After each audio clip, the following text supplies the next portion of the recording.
So what's up mga par, naniniwala ka ba na yung Rusi is sirain? So naniniwala ka ba par sa mga paniniwala ng iba na ayaw nilang kumuha ng Rusi pagkat ako sirain o anong mga pinagsasabi? Totoo nga ba mga par? So kung hindi ka naniniwala, para sa iyo ang video na to, panoorin mo. Raindrop, drop top, fucking up in the hot bar, fucking on your bitch, yeah, looking up open the crock pot. So, una tayo sa ano mga par. So, mula nung kinuha ko siya nung last year, 2022. O 2022. So, ano nga ba yung mga pinalitan ko dito?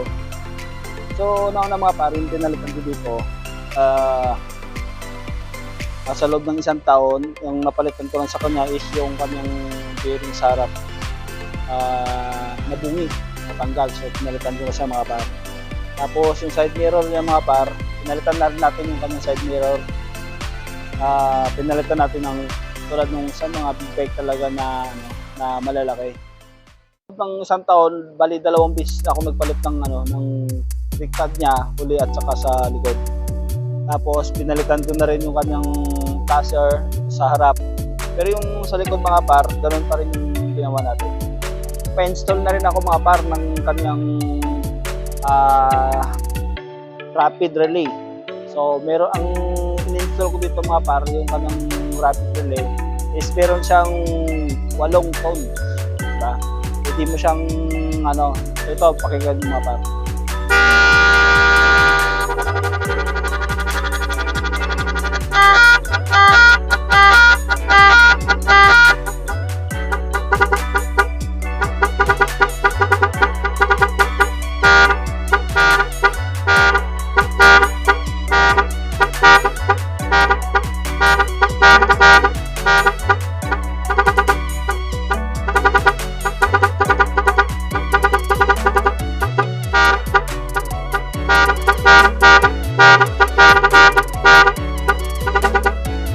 Tapos, nag-install na rin tayo ng mini driving lights mga par. So, pag nagbubusin na tayo mga par, sumasabay yung kanyang high beam. Yung kulay dilaw yung pinili natin.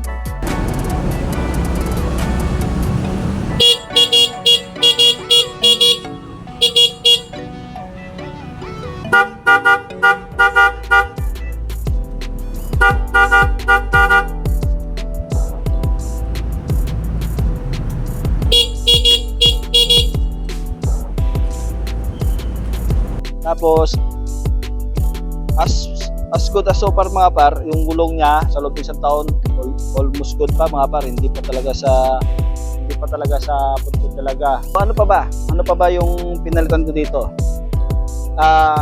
Yung niya pa pala par, yung tapaludo niya sa harap, naglagay ako ng extension dahil yung makina niya kasi is na puputi. Ano kaya magandang may review ko sa motor ko. So mga par, unang ang masasabi ko lang, wala nang maraming chichi-bureche. So ang masasabi ko lang mga par sa mga gustong magkaroon ng big bike, gusto makaranas ng big bike, highly recommended tong Rusi Gamma 200. So kung kaya naman ng budget niyo mga par, pwede rin yung Sigma 50, yung 250cc mga par. So, kung low budget ka lang,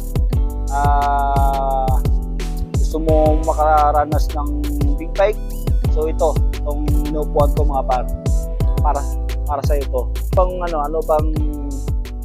Ano bang masasabi ko sa loob ng isang taon na paggamit ko nito? So, sa loob ng isang taon mga par, hindi naman ako binigyan ng sakit ng ulo nito.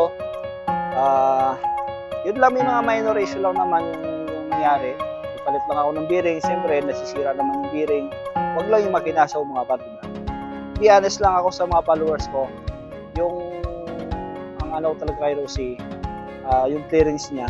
Una, yung tanki okay lang naman wala namang problema.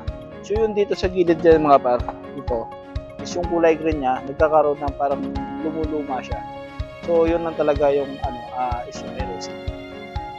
Tapos ano pa ba? So far mga par, wala naman akong masabi dito sa motor na to dahil maganda siya, maganda. So, yun na lang mga par, mga maganda. Minang deng laka kinang siwang minang suang lakang king nang deng. มีหนังแดงและจะกินหนังส่วงมีหนังส่วงและจะกินหนังแดงแล้วกูไม่แรงแต่กูทำมัน Down the river we drunk and all of our thumbs went up in the air. Singing in the wind, listen to the thunder rolling over and over. We down the river we drunk and all of our thumbs went up in the air.